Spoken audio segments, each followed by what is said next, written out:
to you by Kuku FM. Download the app now. ये झगड़ा middle east के देश यमन में 2015 से चल रहा है। इस झगड़े में 17 जनवरी 2022 को बड़ा मोड़ आया। इस दिन यूएई के अबू धाबी एयरपोर्ट पर एक ड्रोन हमला हुआ। इस हमले में 2 भारतीय समेत 3 लोग मारे गए, जबकि 6 लोग घायल हो गए। इस हमले की जिम्मेदारी यमन के हूती विद्रोहियों ने ली। हमले के बाद यूएई ने बदले की धमकी दी। 18 जनवरी को यूएई और उसके सहयोगी देशों ने हूती ठिकानों पर कई हवाई हमले किए हैं। अब आपके मन में सवाल होगा कि हूती विद्रोही कौन है? ये समझने के लिए हमें थोड़ा पीछे जाना होगा। यमन पर 1000 साल तक जायदी मुसलमान राजाओं का शासन रहा। 1962 में अंतिम जायदी सुल्तान इमाम अहमद की हत्या हो गई। इसके बाद लंबे समय तक सिविल वॉर चला। यमन 2 हिस्सों में बटा, साउथ और नॉर्थ यमन। साउथ यमन में कुछ समय तक कम्युनिस्ट विचारधारा की हवा भी चली।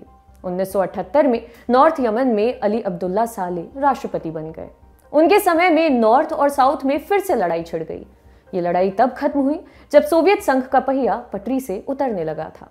इसका असर यमन पर भी हुआ। नॉर्थ और साउथ यमन मिल गए। इस मिलन को रिपब्लिक ऑफ यमन का नाम मिला। हूती विद्रोहियों की कहानी 1990 के दशक में शुरू हुई थी। नामकरण नया था, मगर सूत्रधार वही। अली अब्दुल्ला सालेह की सत्ता पर कोई आंच नहीं आई। वो एकीकृत यमन के पहले राष्ट्रपति बने। उन्हें साथ मिला सऊदी अरब और अमेरिका का। सऊदी अरब सुन्नी इस्लामिक देश है। उन्होंने यमन में सलाफी मूवमेंट को बढ़ावा दिया। इन सबके बीच जायदी शिया मुस्लिम किनारे पर चले गए। एक समय के सुल्तान मुफलिसी का जीवन जीने को मजबूर थे।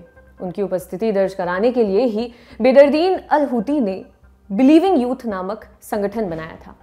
शुरुआती सालों में इसने बहुत सारे क्लब्स बनाए, समर कैंप्स लगाए, युवाओं को अपनी तरफ खींचा। इन कैंप्स में शिया स्कॉलर्स की किताबें पढ़ाई जाती, लेबनान और ईरान के शिया धर्मगुरुओं की कहानियां बांची जाती थीं। एक तरफ यमन सरकार सुन्नी सऊदी, अमेरिका और इजराइल के साथ झूला झूल रही थी, वहीं जायदी अपने अस्तित्व की लड़ाई लड़ रहे थे। वे अपने लिए जरूरी संसाधनों और अधिकारों की मांग कर रहे थे। सरकार ने उनकी मांगों को अनसुना कर दिया। इससे नाराज बेदरदीन अल हूती ने सरकार के खिलाफ रैलियां निकाली। इन रैलियों से सालेह सरकार परेशान हो गई। सरकार ने अल हूती के खिलाफ अरेस्ट वारंट निकाल दिया, लेकिन इससे मामला सुलझने की बजाय और उलझ गया। सेना और अल हूती के समर्थकों के बीच हिंसक जंग शुरू हो गई। दोनों तरफ से लोग मरने लगे। 10 सितंबर 2004 को सेना ने एक मुठभेड़ में बेदरदीन अल हूती को मार दिया। ये चिंगारी के भड़कने का पहला संकेत था। अल हूती के समर्थकों ने यमन सरकार के खिलाफ सीधी जंग का ऐलान कर दिया। अल हूती के नाम पर इस आंदोलन को नाम मिला हूती विद्रोह। उनके समर्थक कहलाए हूती विद्रोही। इस लड़ाई में यमन सरकार ने अपना पूरा दमखम झोंक दिया। आर्मी और एयरफोर्स ने हूती विद्रोहियों के ठिकानों पर खूब बम बरसाए। बरसे तो पैसे भी सऊदी अरब की जेब से। सऊदी यमन सरकार की तरफ था। पलड़ा भारी था। सरकार का पलड़ा भारी था, मगर किस्मत नहीं। इस लड़ाई में हूती विद्रोहियों ने बाजी मार ली। उन्होंने नए ठिकानों पर कब्जा कर लिया। ये सऊदी अरब के मुंह पर करारा तमाचा था। साल 2010 में हूती विद्रोहियों ने यमन सरकार के साथ समझौता कर लिया। दोनों पक्ष युद्ध विराम पर राजी हो गए। हलचल थम गई, मगर पूरी तरह नहीं। पड़ोस में एक और बड़ी हलचल पकने के लिए तैयार थी। ट्यूनीशिया में दिसंबर के महीने में एक फल विक्रेता के चेहरे पर लगे एक थप्पड़ ने अरब स्प्रिंग का बटन दबा दिया था। ट्यूनीशिया से शुरू हुई आग धीरे धीरे पूरे मिडिल ईस्ट में फैल गई। वहां दशकों से तानाशाही सरकारें कायम थीं। यमन में अली अब्दुल्ला सालेह 32 सालों से सरकार चला रहे थे। उनके खिलाफ विद्रोह हुआ। सालेह ने अपने सहयोगी मंसूर हादी को सत्ता सौंप दी, लेकिन ये पावर ट्रांसफर ठीक से नहीं हो पाया।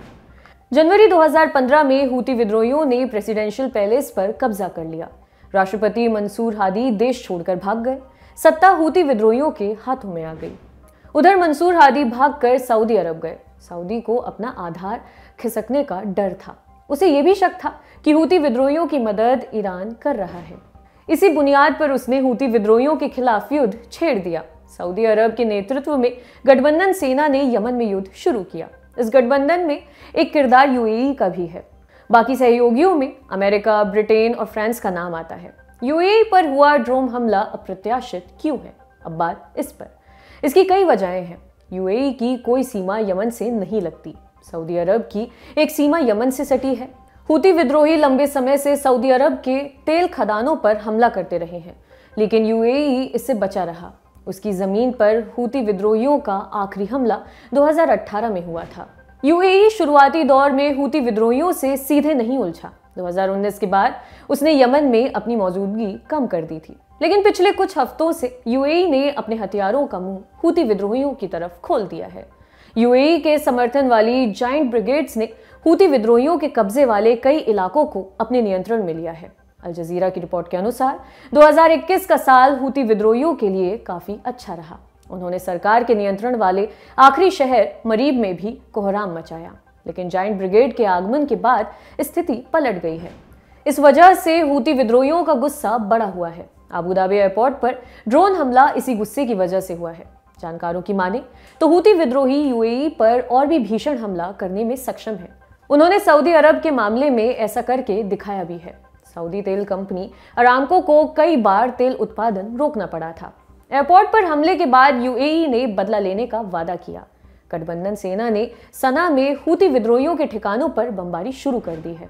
इस हमले में 14 लोगों के मारे जाने की खबर है। अल अरबिया की रिपोर्ट के अनुसार इस हमले में एक हूती कमांडर भी मारा गया है। यूएई ने कहा है कि आतंकी घटनाओं का जवाब देना उसका अधिकार है और वो ऐसा करता रहेगा। कहा जा रहा है कि आने वाले दिनों में दोनों पक्षों के बीच हिंसा बढ़ेगी। इस मसले पर भी हमारी नजर बनी रहेगी। आप बने रहिए लल्लन टॉप के साथ। आज का दुनियादारी यहीं पर समाप्त होता है। कल फिर मुलाकात होगी। इसी उम्मीद के साथ विदा लेती हूँ। शुक्रिया, शुभ रात्रि।